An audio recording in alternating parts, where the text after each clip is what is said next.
All right, it is like 10:36 p.m. It's on Sunday, and wrapping up the week. But official into week 18. I think it's week 18.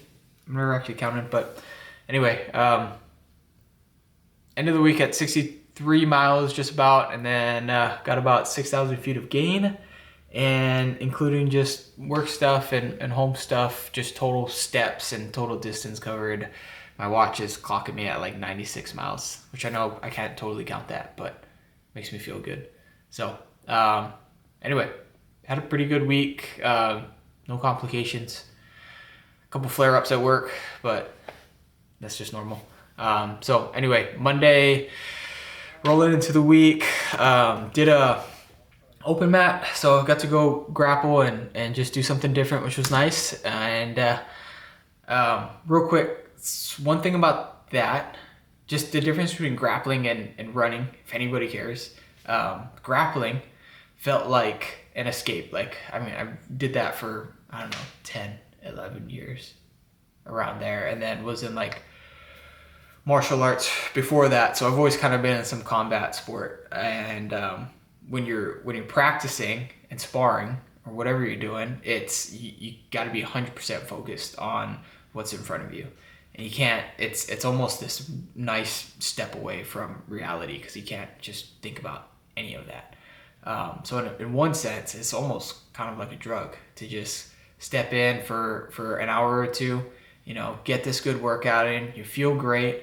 But sometimes I think you need the self-reflection.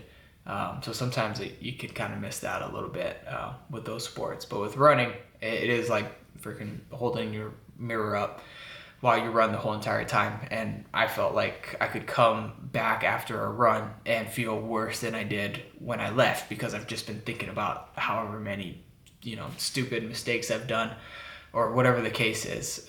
So the self-reflection thing, maybe it's like kind of bad in those moments, but I think it's a good thing in the long run. So anyway, just interesting sidebar that I was thinking about this week.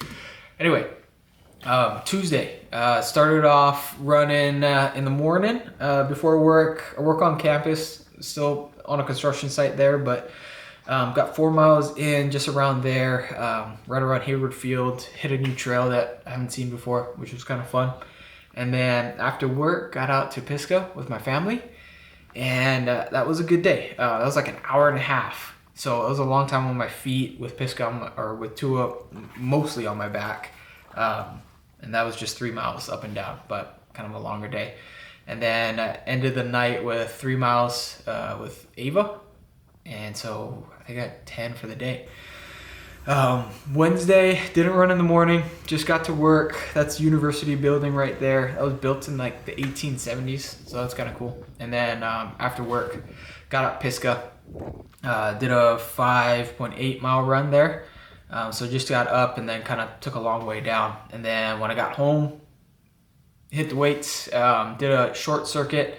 Tua was actually pretty cooperative during this workout, which is great.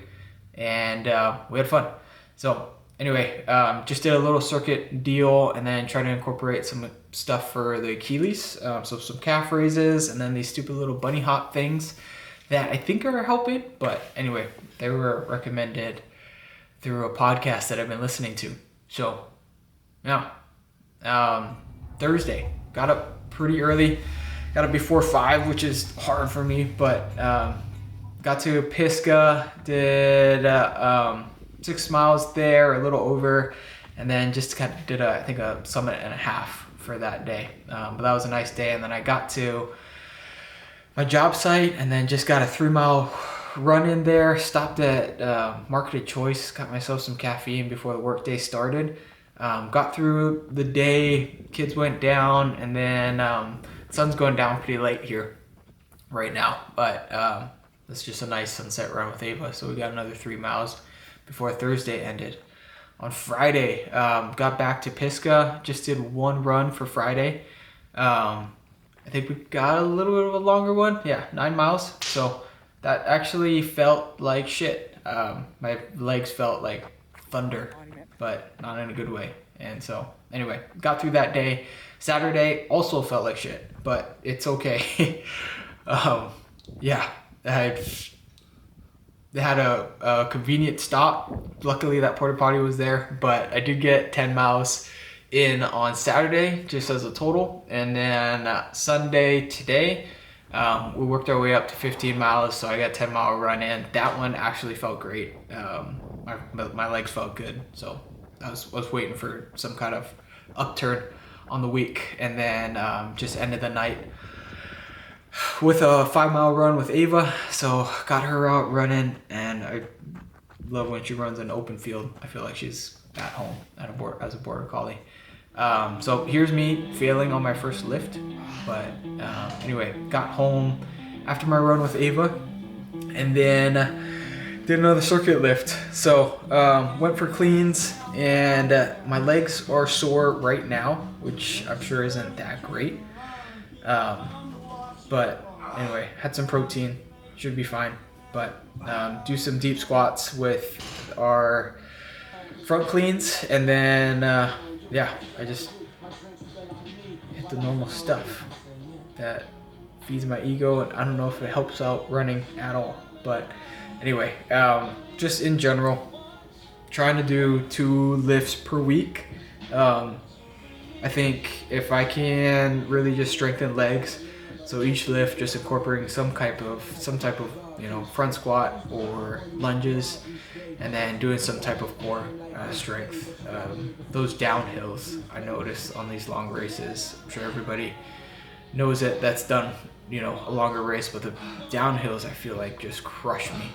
So Hood 100 was the last race that I did, or last 100-mile race that I did, and the front half was kind of a descent. It didn't feel like it because there was a lot of uphills through, but the first 55 miles was an overall descent, and it just brutalized my legs, and we bottomed out at 55 and then had to basically climb back up to Mount Hood, and that was just brutal. And so anyway, trying to focus on strengthen my legs. I think if I can get core strength and improve my leg strength just in total, and I don't know if running hills, I mean, it definitely is required, but I think to get a little extra out of myself, to just incorporate at least 2 lifts per week, focusing on some type of legs, and then just throwing whatever fillers I can just to feel good about it. But anyway, that's all I got for week 18. And this coming week, I'm gonna go pace one of my best friends in California. He's doing his first 100K, and he showed up for me, time and time again. So I am going down there to help him run his first 100K and just support him through the effort. So his name's Tyler Shea, and you guys will see him next week. And then the following week, I'm thinking about doing a last man standing race.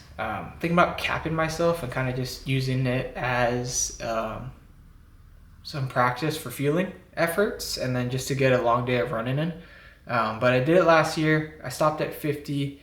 This year I'm kind of thinking to go and just try to get 60 in, see how my Achilles holds up, see how the legs feel. And then if my ego doesn't get in the way, I'll leave at 60. If not, then I'll stay and try to win. But either way, yeah. So wrapping this up, these are the most uncomfortable things that I do just about every week. I know I've only been doing it for 2 weeks now, but man, I hate getting myself in front of this camera. But anyway, I'm doing it. Please watch it through and through, and if you're still here watching through the end, thanks. And then I will be here next week to give this another go. So, all right, thank you. Goodbye.